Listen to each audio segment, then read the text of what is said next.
আসসালামু আলাইকুম এভরিওয়ান। ভার্সিটির সিনিয়র ম্যাম গল্পের শেষ পাঠ। তো চলো বেশি কথা না কইয়া গল্প শুরু করা যাক।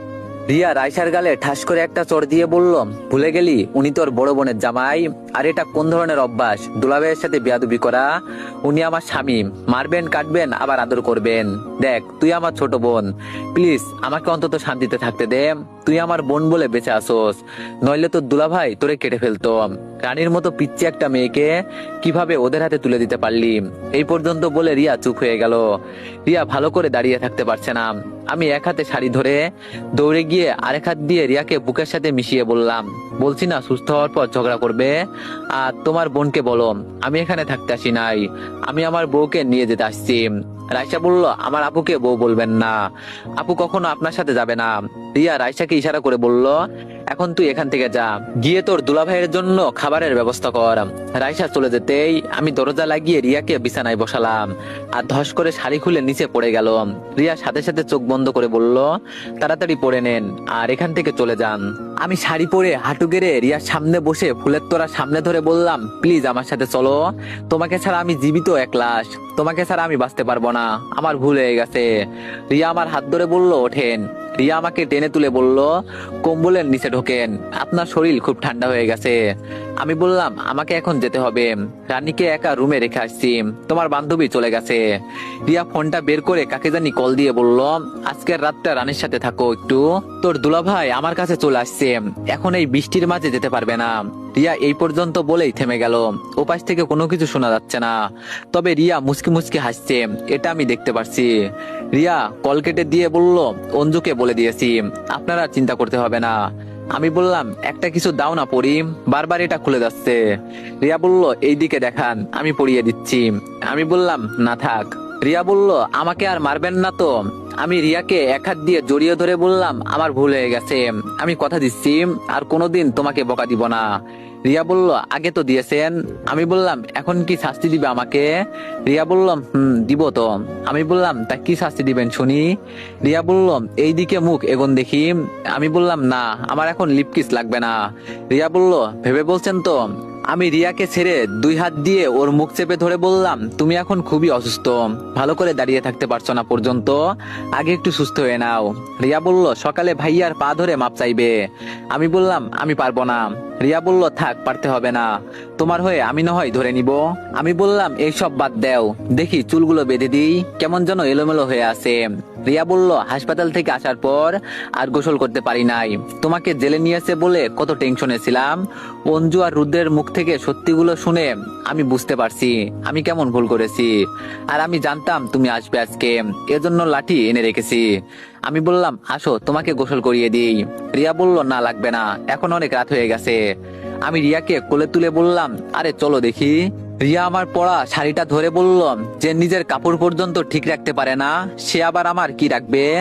আমি বললাম, আপনি হলেন আমার সিনিয়র বউ, আপনি তো আমাকে আদর যত্ন করে রাখবেন, আমি কি রাখবো?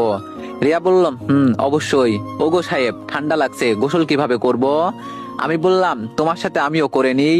রিয়া বলল, একদম না, বৃষ্টিতে ভিজে তোমার অবস্থা সিরিয়াস হয়ে গেছে। আমি বললাম, আমার সামনে তুমি গোসল? রিয়া বলল, কি সামনে আর পরে, তুমি আমার কলিজার টুকরা জামাই, এখন ফালতু কথা না বলে তাড়াতাড়ি গোসল করিয়ে দেন।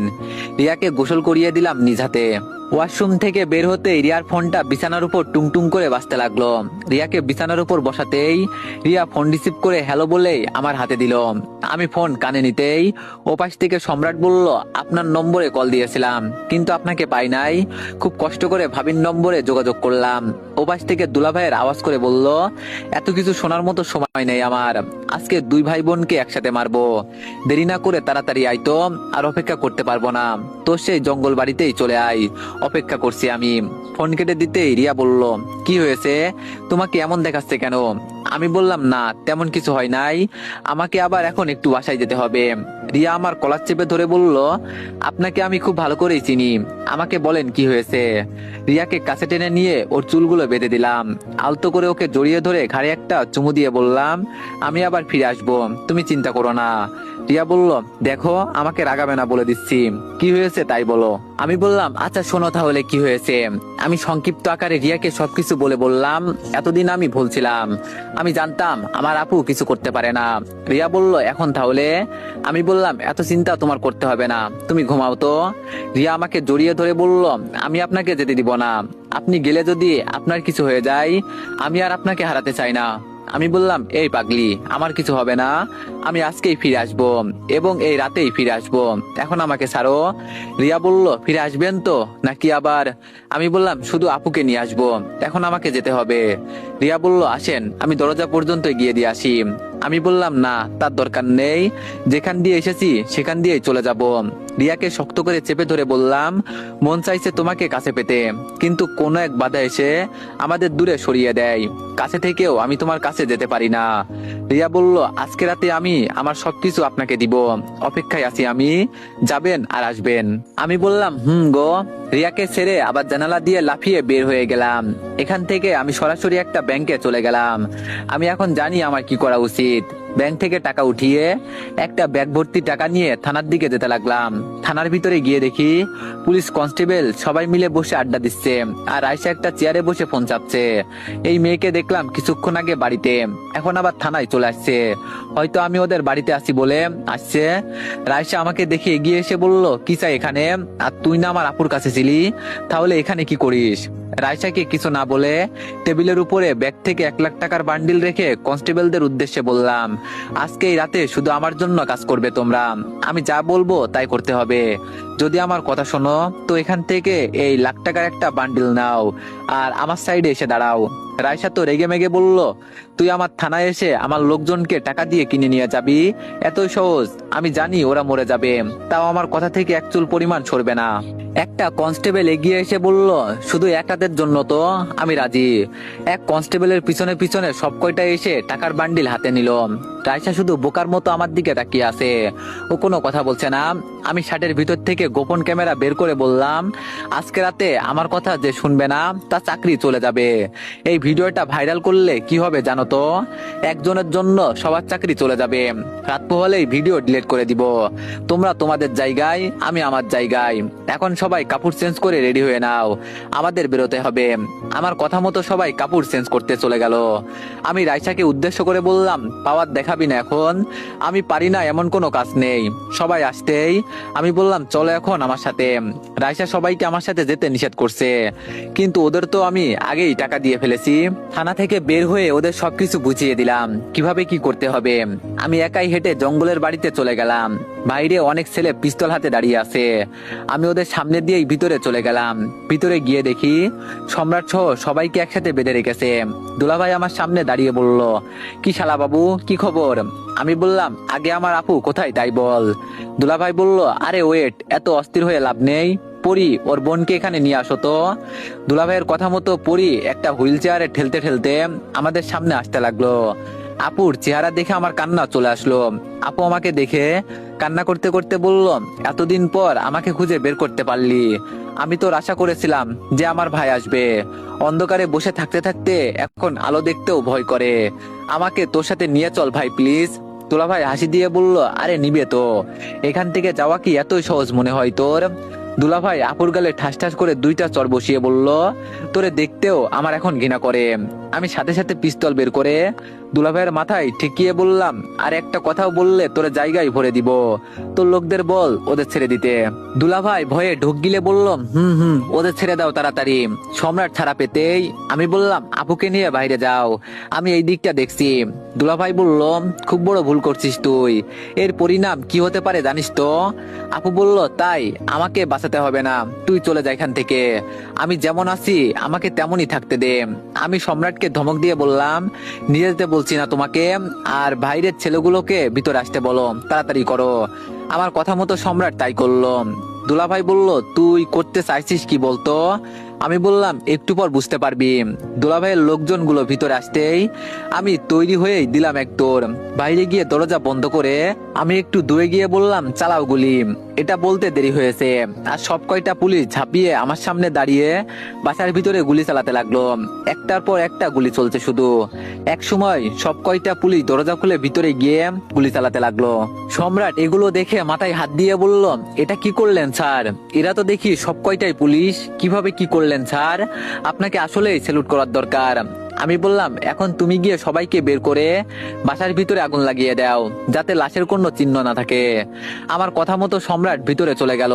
আমি আপুর পায়ের কাছে বসে আপুকে জড়িয়ে ধরে বললাম, আমি জানতাম আমার আপু কখনো আমাকে অপমান করতে পারে না। আমি ভুলছিলাম। আপু কান্না করতে করতে আমার মাথা জড়িয়ে ধরে বলল, আমি জানতাম তুই আসবি, কিন্তু একটু দেরি করে ফেললি। যাই হোক, অবশেষে আমি আমার ভাইকে ফিরে পেলাম। তুই কি জানিস এইসব কেন হয়েছে? আমি বললাম, তোর কিছুই বলতে হবে না আপু, আমি সবকিছু জানি। তুই একটু বস, আমি সবাইকে বিদায় করে আসি। সম্রাট সহ সকল পুলিশ বাইরে আসার সাথে সাথে পুরো বাসায় দাউ দাউ করে আগুন জ্বলতে লাগলো।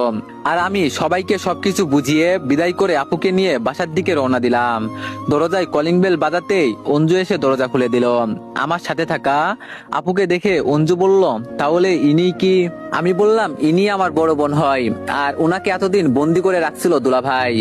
এজন্য আজকে ওর পুরো গোষ্ঠী সহ মেরে আগুনে পুড়িয়ে দিয়েছি। অঞ্জু বলল, আপনি আর ভালো হবেন না দুলাভাই। আপু বলল, মেয়েটা কে রে তোরে দুলাভাই বলছে?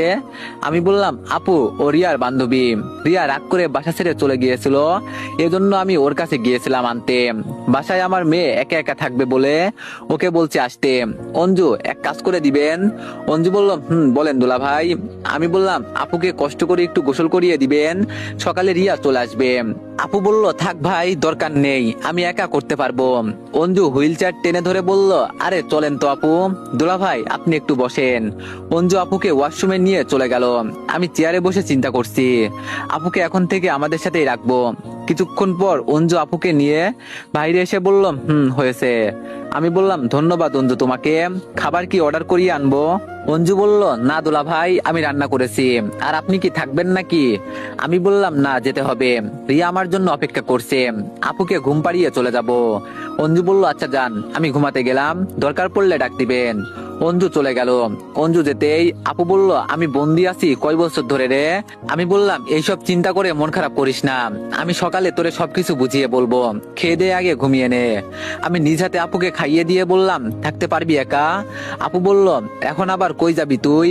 আমি বললাম, রিয়াকে বিয়ে করছি সেই কবেই, কিন্তু আজকে ওকে মেনে নিয়েছি। আর মেনে না নিয়ে কি করব বল? বেচারি আমার জন্য বিষ খেয়েছে। আপু আমার মাথায় হাত দিয়ে বলল, মেনে নিয়ে সংসার কর। আমার সেই পিচ্চি ভাইটা আজকে কত বড় হয়ে গেছে।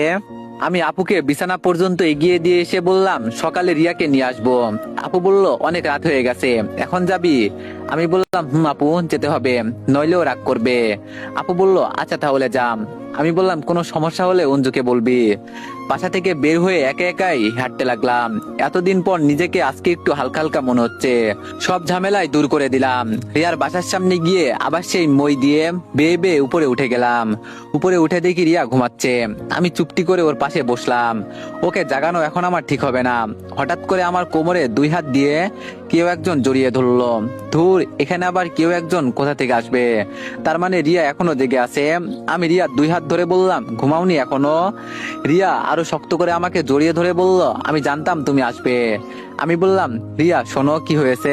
আমি রিয়াকে সবকিছু বলতে রিয়া বলল, আজকের পর থেকে যদি কারোর সাথে কোনো ধরনের ঝামেলা করতে দেখি না, তাহলে তোমার খবর আছে বলে দিলাম। আর আপু কি আমাদের মেনে নিবে? আমি বললাম, মানবে না কেন? যাকে ভালোবাসি সেই তো আমার জীবন সাথী হয়েছে। রিয়া বলল, এভাবে জড়িয়ে রাখতে আমার ভালো লাগছে না। আমি বললাম, সারা রাত এখানেই থাকবো ম্যাডাম, যত ইচ্ছে তত জড়িয়ে ধরেন, কেউ না করবে না। রিয়া বলল, আমি এভাবে তোমাকে জড়িয়ে ধরতে চাই না। আমি বললাম, তাহলে আর কিভাবে বলেন ম্যাডাম? রিয়া বলল, শাড়িটা খুলতে একটু সাহায্য করো না, খুব গরম লাগছে। আমি বললাম, এই মতলব কি তোমার? এই ঠান্ডার মাঝে আবার গরম কিভাবে লাগে? আর আমি আসি তো তোমার কাছে, আগে তুমি সুস্থ হয়ে নাও। রিয়া বলল, আপনাকে আজকে আমি আমার করে না পেলে আমি মরেই যাব, প্লিজ আমাকে ফিরিয়ে দিবেন না, আমি আপনার ভালো ভালোবাসা চাই। আমি গা থেকে শার্ট খুলে বললাম, আপনি যেভাবে চান সেভাবেই হবে, তবে সকালে আমাকে আবার বকা দিবেন না। রিয়া বলল, আমি মরে গেলেও কোনোদিন বলবো না আমার স্বামী অপরাধী। আর আপনার অডিয়েন্সদের বলেন চলে যেতে, ওরা তাকিয়ে দেখছে তো। আমি বললাম, বলতে হবে না, ওরা এমনি চলে যাবে। রিয়া আমার ঠোঁটগুলো আকারে ধরে নিল। ধীরে ধীরে আমরা আরো গভীরে যেতে লাগলাম। পরে যা হবার হবে, বিয়ে করে নেন তাহলে বুঝতে পারবেন পরে কি হয়েছিল। মাঝরাতে রিয়ার ডাকে ঘুম ভাঙলো। আমি ঘুম ঘুম চোখে তাকিয়ে বললাম, বলেন কি হয়েছে ম্যাডাম। রিয়া আমার মাথা ধরে বলল, কাপড় পরে নিন। আর কতক্ষণ এভাবে আমাকে জড়িয়ে রাখবেন? এখন তো ছাড়েন, গোসল করতে হবে। আর আপনিও চলেন। আমি বললাম, এই রাতে গোসল করব আমি? আমাকে কি পাগলা কুত্তায় কামড় দিয়েছে? রিয়া বলল, কিচ্ছু করার নেই সাহেব, বিয়ের পর এইসব করলে গোসল করতেই হবে, চলেন বলছি। আমি বললাম, না করলে কি হয় না ম্যাডাম? রিয়া বলল, এবার কিন্তু আমার খুব রাগ হচ্ছে বলে দিচ্ছি। রিয়াকে ছেড়ে দিতে রিয়া দাঁড়িয়ে কাপড় পরে নিল। কি আর করার, রিয়ার জোরাজুরিতে গোসল করে নিলাম। রিয়া আর আমি একসাথে গোসল দিয়ে আবার ঘুমিয়ে পড়লাম। সকালে ঘুম থেকে উঠে দেখি রিয়া আমার বুকের উপর মাথা রেখে সুন্দর করে ঘুমিয়ে আছে। দরজার বাইরে রাইসা ডাকাডাকি করছে। রিয়াকে সরিয়ে উঠে আমি দরজা খুলে বললাম, বিরক্ত করো না তো, যাও এখান থেকে। রাইসা বলল, আমি আপনাকে কিছু বলি নাই, আমি আমার আপুকে বলছি। পিছন থেকে রিয়া বলল, আমি তোর বড় বোন, আর তুই তোর দুলাভাইয়ের সাথে বিয়াদবি করিস। তোর মতো বোনের আমার দরকার নেই, আর কখনো আসবো না এই বাসায়। রিয়ার ভাইও এসে বলল, ঝামেলা করিস না তোরা। আমি রিয়ার হাত ধরে বললাম, চলো যাওয়া যাক, আর কখনো এই বাসায় আসবো না। আমি এখানে কিছু বলতাম, কিন্তু রিয়ার মুখের দিকে তাকিয়ে চুপ করে আছি। রিয়াকে কোলে তুলে সরাসরি বাসা থেকে বের হয়ে গেলাম। রিয়া কোল থেকে আমাকে জড়িয়ে ধরে বলল, মন খারাপ করলেন? আমি বললাম, আরে না, মন খারাপ করার কি আছে, রিক্সা ডাকবো কি? রিয়া বলল, না স্যার, এইসবের দরকার নেই, আপনি আমাকে কোলে করে বাসায় নিয়ে যান। আমি বললাম, আমার হাত বুঝি ব্যথা করবে না? রিয়া বলল, করুক, আমি মালিশ করে ঠিক করে দিব। আমি বললাম, সে না হয় বুঝলাম, আপনি যে কলেজের প্রিন্সিপাল, ছাত্রছাত্রীদের ভিতরে যদি কেউ দেখে তাহলে কি সম্মান থাকবে? রিয়া বলল, কি থাকবে আর কি চলে যাবে তা দিয়ে আমি কি করব? আমার কাছে শুধু আমার স্বামী ইম্পর্টেন্ট। আমি বললাম, রিয়া শোনেন না। রিয়া বলল, গো বলেন। আমি বললাম, তোমাকে অনেক অনেক ভালোবাসি। রিয়া বলল, মা সোনা, আমিও তোমাকে ভালোবাসি। আমি কখনো ভাবি নাই এই একটা পিচ্চি ছেলে আমাকে এতটা পাগল করে দিবে। তুমি আমার সবকিছু কেড়ে নিয়েছো। তোমাকে ছাড়া আমি আর এক মুহূর্তও থাকতে পারবো না। তোমার জন্য আমি সবকিছু ত্যাগ করতে রাজি আছি। আমি বললাম, সে তো দেখলাম ম্যাডাম, মানুষ আমাদের দিকে কিভাবে তাকিয়ে আছে দেখো। রিয়া বলল, থাকবে, তাতে আমার কি? আমি বললাম, বাসার সামনে এসে গেছি, এখন তো নামো। রিয়া আমার কোল থেকে নেমে আমার হাত ধরে বলল, খুব ভয় লাগছে। আমি বললাম, কিচ্ছু হবে না। কলিং বেল দিয়ে দাঁড়িয়ে আছি। অঞ্জু দরজা খুলে দিতেই রানী আম্মু আম্মু বলে রিয়াকে জড়িয়ে ধরলো। আপু টিভির সামনে বসে খেলা দেখছে, আমাদের দেখে আমাদের দিকে নজর দিল। আমি রানীকে টেনে নিয়ে রিয়াকে বললাম, আপুর সাথে কথা বলো যাও। রিয়া আপুর পা ধরে সালাম করতে যাবে, তখন আপু রিয়াকে আটকে বলল, হয়েছে, সালাম করতে হবে না, বসো এখানে। রিয়া সোফায় বসার পর আপু বলল, তোমার কারণে আজকে আমি আমার ভাইকে দেখতে পেয়েছি, নইলে ওদের মতো জানোয়ার আমার ভাইকে মেরে ফেলতো। না জানি আমার ভাই আজকে কোথায় কোথায় পাগল হয়ে ঘুরতো। অঞ্জুকে ইশারা করে বললাম, কিরে আপু এসব কিভাবে জানে? অঞ্জু ইশারায় বলল, আমি সবকিছু বলছি, তোমার আপু জোর করছিল সবকিছু জানার জন্য। আমি ওদের মাঝে না থেকে রুমে চলে গেলাম। রুমে গিয়ে বিছানায় শুয়ে পড়লাম। বিকালে ঘুম থেকে উঠে দেখি রিয়া পাশে নেই। আপুকে জিজ্ঞেস করতেই বলল, কিচেন রুমে নাকি। আমি হেঁটে হেঁটে কিচেনে চলে গেলাম। গিয়ে রিয়াকে পিছন থেকে জড়িয়ে ধরলাম। রিয়া লাফিয়ে উঠে বলল, কে? আমি বললাম, আরে ম্যাডাম আমি। রিয়া বলল, ও তুমি? বাসায় সবাই আছে, কিন্তু ছাড়ো বলছি। আমি রিয়ার শাড়ির ভিতরে পেটের উপর হাত রেখে বললাম, ছাড়তে তো মন চাইছে না। রিয়া বলল, প্লিজ বাবু। আমি আরো শক্ত করে জড়িয়ে ধরে বললাম, ছাড়বো না। রিয়া আমার হাত গরম পাতিলের উপর চেপে ধরে বলল, এখন কেমন লাগছে? আমি সাথে সাথে হাত ছড়িয়ে পানিতে হাত ভিজিয়ে বললাম, এটা একটা কাজ করলে তুমি। রিয়া বলল, ইস, আমার বাবুটা বুঝি খুব ব্যথা পেয়েছে। কই ব্যথা পেয়েছো দেখি একটু জান। আমি বললাম, আমাকে আর জান বলবে না তুমি। রাগে দুঃখে কিচেন থেকে বের হয়ে গেলাম। ভিতরে সবাই মিলে বিশ্বকাপ খেলা দেখছে, আমি ওদের সাথে যোগ দিলাম। আপুকে আস্তে করে বললাম, আপু আমরা ফ্যামিলির সবাই মিলে কক্সবাজারে ঘুরতে যাই, ভালো হবে না? আপু বলল, হয়, তবে আমি তো আর হাঁটতে পারবো না। আমি বললাম, চিন্তা করিস না, সেই ব্যবস্থা আমি করে নিব। ডাক্তারের সাথে আমার কথা হয়েছে, তোরে কৃত্রিম একটা পা লাগিয়ে দিব, হাঁটতে পারবি। আপু বলল, আমার জন্য এত টাকা খরচ করবি? আমি বললাম এইসব বললে কিন্তু তোর সাথে কথা বলবো না আমি। রিয়া এসে বলল আমি কোথাও যাব না, আমার যেতে ইচ্ছে করছে না। আমি বললাম যার যাওয়ার ইচ্ছা নাই তার যেতে হবে না, কি বলিস আপু? আমার কথা শুনে রিয়া দাঁড়িয়ে কান্না করতে করতে বলছে, দেখলেন আপু, আপনার ভাই আমাকে কেমন ভালোবাসে। আপু ঠাস করে আমার মাথায় থাপ্পড় দিয়ে বলল, আর একদিন যদি দেখি এইসব তাহলে ঝাড়ু দিয়ে পিটাবো বলে দিচ্ছি। সারাদিন বাসায় কাটিয়ে দিলাম। রাতে রুমে যেতেই রিয়া অভিমান করে বলল, শুবেন না আমার কিন্তু। বউয়ের অভিমান কিভাবে ভাঙাতে হয় তা আমার জানা আছে, এজন্য আমি শরীর থেকে কাপড় খুলে ফেললাম। রিয়া লাইট বন্ধ করে দিয়ে বলল, লুচ্চা বেটা, একটু রেগে থাকতে দিবে না, খালি উল্টাপাল্টা চিন্তা। আমি বললাম আমার বউ, আমি যা ইচ্ছা তাই করব, তাতে কার বাপের কি? রিয়া বলল, তার আগে তোমার অডিয়েন্সদের কাছ থেকে বিদায় নাও। আমি বললাম, ও হ্যাঁ ভুলেই গেছি। এই সবাই তোমরা ভালো থাকবে আর আমাদের জন্য দোয়া করবে। আমার সাথে রিয়াও বলল, আর এখন সবাই ঘুমাতে যাও, আমরা আমাদের কাজ করি, টাটা বাই বাই। তো এভরিওয়ান, গল্পটি এখানেই সমাপ্ত করলাম। তো গল্পটি কেমন হয়েছে সবাই একটু কমেন্টে জানাবেন। আর গল্পে যদি কোনো ধরনের ভুল ত্রুটি থাকে তাহলে আমাকে ক্ষমার দৃষ্টিতে দেখবেন। আর নেক্সট গল্প কিরকম চান সবাই একটু কমেন্টে জানাবেন। সবাই ভালো থাকবেন, সুস্থ থাকবেন, আল্লাহ হাফেজ।